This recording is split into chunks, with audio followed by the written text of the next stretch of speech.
Хичээл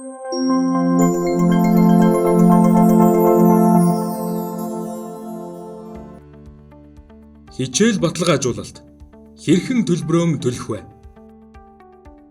Нийт сонгосон хичээлийн төлбөр хэсэгт сонгосон хичээлүүдийн нийт бодогдсон төлбөр харагдана. Хичээлийн нэрийн өмнө байрлах сонгох хэсгийг дарж сонгосноор тухайн хичээлийн бодогдсон төлбөр нийт сонгосон хичээлийн төлбөрт нэмэгдэн бодогдно. Энэ бүх хичээлийн төлбөрийг нэг үйлдэлээр зэрэг төлөх, эсвэл сонгосон хичээлүүдээр төлөх боломжтой. Хоцорсон хураамж хэсэгт журмын дагуу хоцорсон бүртгэлийн хураамж тооцохоор бол тухайн тооцсон төлбөрийн дүнг харуулна. Нийт төлбөл зохих хэсэгт нийт сонгосон хичээлийн төлбөр болон хоцорсон бүртгэлийн хураамжийг тооцон гаргасан нийт хэрэглэгчийн төлөх төлбөр байрлана. Төлбөрийн хэлбэр сонгох. Сургалтын төлбөрийг дараах хоёр хэлбэрээр төлөх боломжтой.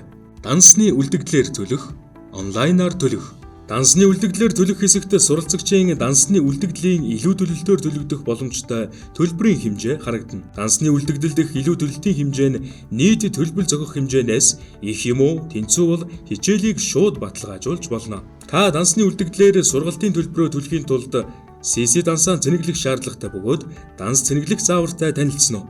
CC дансаа цэнэглэсний дараа дараах байдлаар харагдана. Онлайнаар төлөх.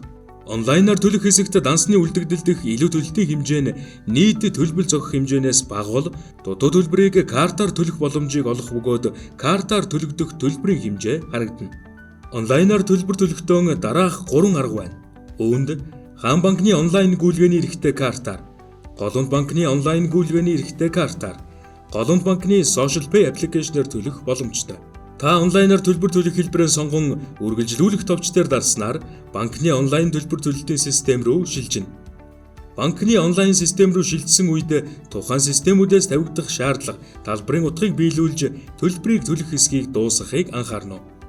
Хичээл амжилттай баталгаажсан хэсгийг шалгах. Хичээл баталгаажуулалт амжилттай болсон тохиолдолд системд дараах байдлаар харагдана. Баталгаажуулсан хичээлийг баталгаажуулалтын хугацаанд цуцлах болон хичээлийн хуваарийг солих боломжтой. Баталгаажсан хичээлүүдийн жагсаалт суралцагчийн эрхийн нүүр хэсэгт харагдана.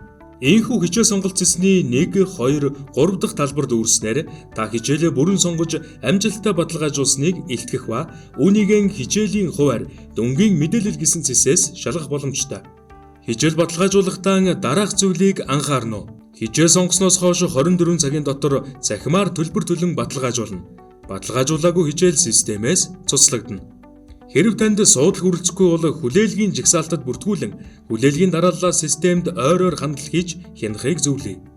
Хүлээлгийн жагсаалт урагшлахгүй тухайн хичээлд багтахааргүй бол төлөвлөгөөндөө өөрчлөлт оруулж сургалтын төлөвлөгөөний багцаас өөр хичээлийг сонгох боломжтой. Хичээл сонголтын 10 хоногийн хугацаанд суралцагч хичээл цуцалж болох ба энэ тохиолдолд шимтгэл авахгүй. Хожимдсон бүртгэл хэрхэн хийлгэх вэ?